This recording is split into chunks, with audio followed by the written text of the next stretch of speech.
Hello everyone, আসসালামু আলাইকুম। দেখতে ডিমের মতো কিন্তু ডিম নয়। আমার বাসায় সবাই ডিম ভেবে খেয়েছে, কিন্তু খাওয়ার পর বুঝতে পেরেছে এটি ডিম নয়, এক ধরনের মিষ্টি।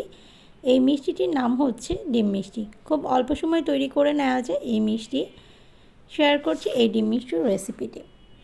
ডিম মিষ্টি তৈরির জন্য এখানে 1/2 লিটার দুধ নিয়েছি। প্রথমে এই দুধ থেকে ছানা তৈরি করে নিব। এর জন্য এখানে একটা লেবুর রস চিপে দিয়ে দিচ্ছি।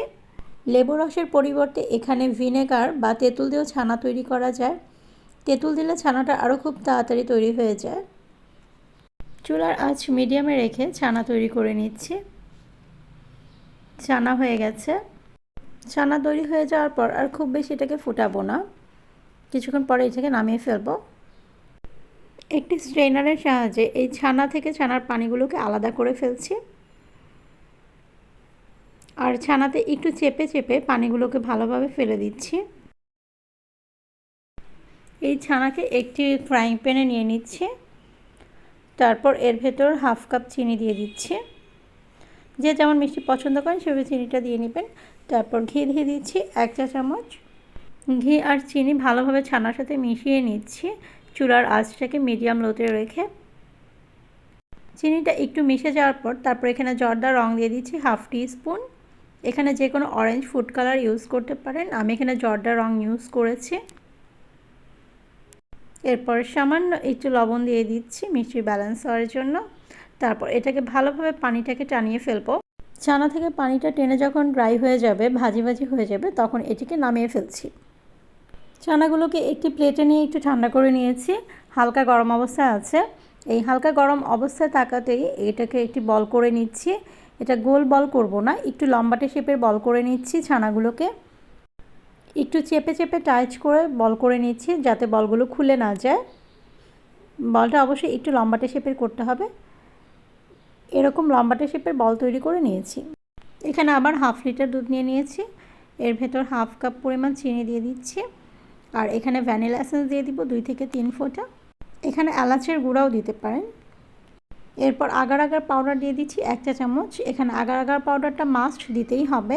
তারপর আগার আগার পাউডারটিকে ভালোভাবে নেড়েচেড়ে মিশিয়ে নিচ্ছি। এরপর এর ভেতর সামান্য একটু লবণ দিয়ে দিচ্ছি। সবগুলো উপকরণ দুধের সাথে ভালোভাবে মিশিয়ে নেওয়ার পর তারপর আমি চুলার আঁচটিকে অন করেছি। দুধ 10 থেকে 15 মিনিটের মতো ফুটিয়ে নিয়েছি। খুব বেশি জাল দেওয়ার প্রয়োজন নেই, কারণ এখানে আগার আগার পাউডার দেওয়ার জন্য দুধটা খুব তাড়াতাড়ি ঘন হয়ে যাবে। খুব বেশি ঘন করার প্রয়োজন নেই। যখন এমন ঘন হয়েছে তখন এটাকে নামিয়ে ফেলবো। দুধ একটা গ্লাসে কনভার্ট করে নিচ্ছি ঢালার সুবিধার জন্য।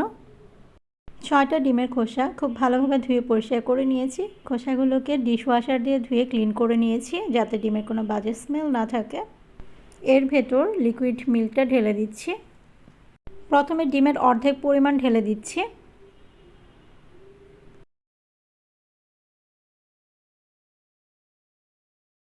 এরপর ছানার লম্বাটে শেপের যে বলগুলো করে রেখেছিলাম, এই বলগুলো ডিমের ভেতর দিয়ে দিচ্ছি। বলের শেপগুলো লম্বাটে হলে ডিমের ভেতরে দিতে একটু সুবিধা হয়, এজন্য লম্বাটে শেপ করে নিয়েছি। তারপর আবার দুধ ঢেলে ডিমগুলোকে ফিল আপ করে নিচ্ছি।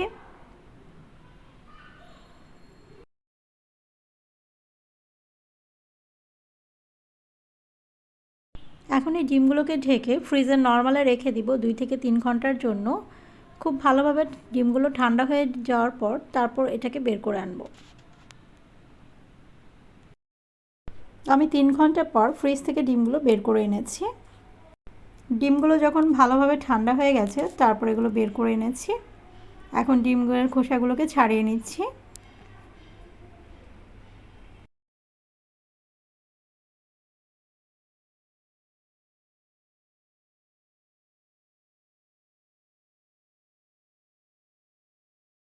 ডিমের খোসা ভালোভাবে ছাড়িয়ে নেওয়ার পর আমি ডিমগুলোকে ভালো পানি দিয়ে একবার ধুয়ে নিয়েছি, যাতে মিষ্টির গায়ে কোনো খোসা লেগে না থাকে। এভাবে খুব সহজভাবে তৈরি করে ফেললাম ডিম মিষ্টি।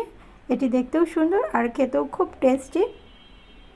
আমার 2 বছরের মেয়েও ডিম ভেবে খুব মজা করে খেয়েছে এই ডিম মিষ্টি। Thanks for watching.